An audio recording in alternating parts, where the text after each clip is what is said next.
So what I'm going to focus on today is exercises that do not depend on, let's say you are in your living room, you're not going to be able to do this type of exercise, it's going to hit the ceiling. And you also have to feel that the exercises have room around you, maybe like a couple of feet in this way, a couple of feet in this way and around you, because you're going to have furniture, and the jaw is a slightly longer tool than, let's say, the sword or the bokken. But, so the exercise we're going to work on today is very much a body exercise. It's not going to be so much about, the application of pair and pair. It's going to be really how can you use the jaw as a tool to get into your body, to work on your balance, centeredness, structure, and how you can distribute your whole body movement into your legs, into your ground, and from the ground into your body, and express it out to your hands and maybe out to your jaw. So I'm going to contrast sometimes to what maybe you guys are used to in your jaw work, and that's okay. People have different ways of doing it, and this is just going to be a way I've been taught, and I've been develop my own and thinking about this and what I want to get out of my work with the jaw. I want it to be not in contrast to empty-handed work. I want it to be completely, match into how I move my body, how I use my body when I'm empty-handed in my Aikido. It's very much solo work for me, weapons. So what we're going to do now, we're going to do some exercise where we're just going to start with a normal strike. It's ski. We can call it choku ski, straight strike, or straight thrust at ski. And the way I'm going to do this now is we're going to focus on how you stand. And there are a lot of things how to stand. Just try to avoid all this kind of stuff where your body is not in line, where the head, neck, shoulders, hip, knees, and feet, I believe they should be in a good line to be most efficient. And then the knee work, really important that you, at every single point, you make sure that those knees are always pointing in the same direction as your toes, so that you don't get this kind of stuff. So keep checking yourself if this is true. So try to find a good stance, and a good stance to me is not too much the back foot. This is going to be my back foot now. It's not too much pointing out and not too much pointing in. It's going to be pretty square off. And the front foot is going to be a balance between, like sword work and completely square. And I want to be able to use my body in this lateral motion. In order to take that up, I think it's better to have your foot slightly in the direction here, but not fully and not completely like this. So I'm going to angle up maybe 45 degrees or something like that. And again, every move in going this direction, I really need to make sure that the knees are going over the foot versus inside or outside of the angle of the foot. So what I want you to do is to find a good posture, find your breath, like we talked about in the previous exercise.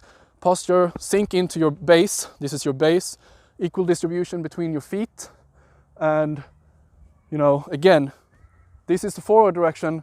I'm going to keep my shoulder, my hip, my knees, my feet in one plane versus my hip pointing forward, my foot going off the angle. So if this is my line of attack here, a line of strike, everything is going to be in that line. So I'm going to show you from different directions, this versus, for example, this or this. So really find that line of attack within your body. You can also show it from this direction and from this direction. Okay, so this is a little swampy today, so it's going to be interesting to work, which is really good sometimes to feel the ground and learn from it. Anyway, so hand work then. Throughout this whole thing, I want you to have a good firm grip, but not too firm, not too clamped, but a relaxed pinky thumb grip, the full palm grip throughout, so you don't start opening up your hands in this kind of way. So the beginning here, okay, find your shoulder down, breath, knee into your base.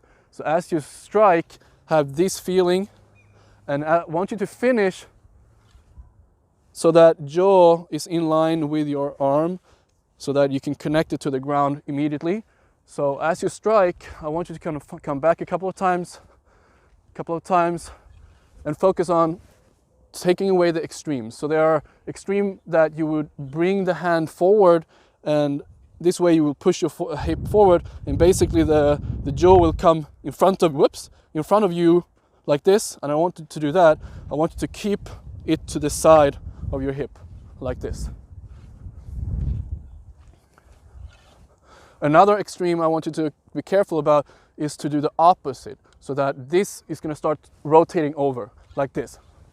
Okay, so be aware of it, and they can come in handy sometimes when you really want to reach out. It's a different story, but right now I'm going to be grounded. I'm going to stay in my ground, in my base as much as possible. So as I'm finished, everything finished in one go in the base, versus stretching out or keeping your upright position, or any other kind of position. Just be aware of it. Find your base, ground yourself, dig down deep, bend your legs a little bit if you can, and as you finish, this hand spiral up, this hand spiral up, but even though they both spiral up, your shoulders should not follow. So relax,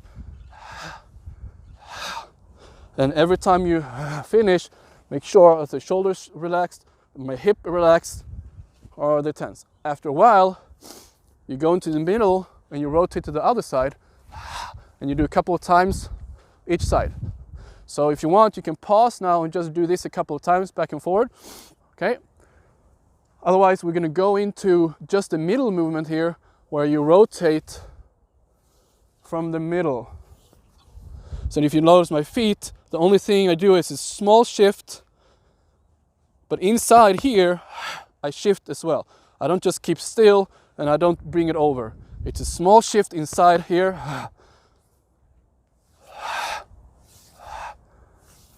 Like this. So you can do this a couple of times. Hands into the middle, in your center. So it's not just the hands moving, it's the whole body, even if it's small. So you can do this a couple of times. Pause the video if you want to and do this a couple of times, and then we continue. So next exercise would be to combine the two. So with a strike, you move into the second one, and you strike. You move into the second one, strike. Just be mindful about all those details. Did my shoulder come up? All right, let's bring them back down. Did my hand start arching? Bring them down. Did I lose the side of the jaw like this? Bring it back to the end.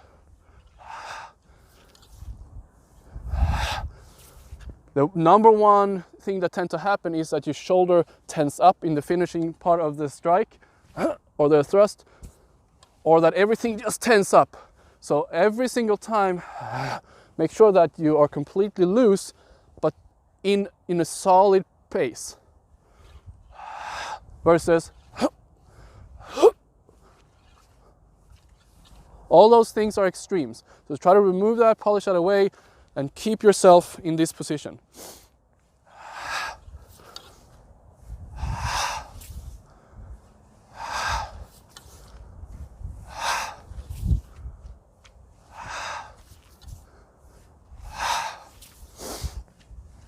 And reuse your breath. And the next one we're going to do is we're going to do a back strike here. So we're going to go from striking into striking to the back. And when you finish here, not right by the nose, bring it a little bit away from the face, and also don't bring it too far so that you cannot hold the jaw. So what I want you to focus now in the strike is to have a position that you really have focus on, so it doesn't just go any old way. It really knows right there. My grip is solid enough so that I have a control. My hand, I want you to focus on how is the hand. This is where all the force will kind of add into. So avoid these type of things and go into like an uppercut feeling with your hand, straight wrist.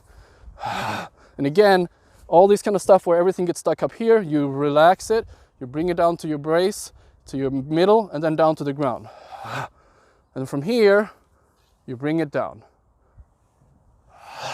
From here, you bring it down. From here, you bring it down. And it's okay if you don't, everything is not going to be perfect every time. This is why you do it many, many times. So from your kama here, from the position, every time just feel like, okay, am I good? No, I need to come back to base. Shoulder need to come down a little bit. My hands need to get in a position. Find the end. As even this movement is not just hands, everything moves. One thing moves, everything moves.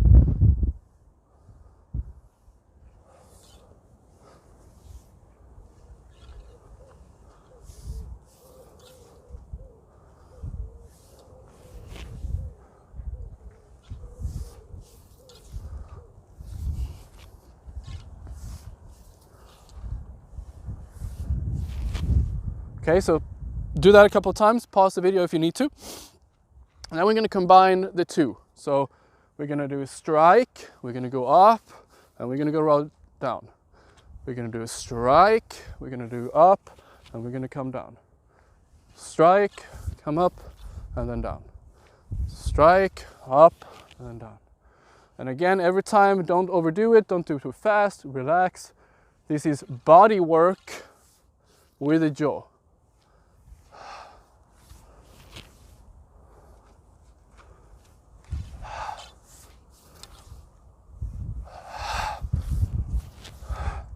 If you like, you can do a ki as well. Hey, ho, hey, ho, and that's okay. Just don't make it into something that make you tense up. Yeah. All right, guys. So that was just a very short segment that you can start working out. There are plenty of other things you can do. This was again meant so that you could do this inside with the limitation of space that you might have. That's why I picked this particular exercise and also express them in the way I did. Now, take a moment to reflect a little bit on our position here, that it's so easy to start closing in, staying inside, not, stay disconnected from the world and our friends.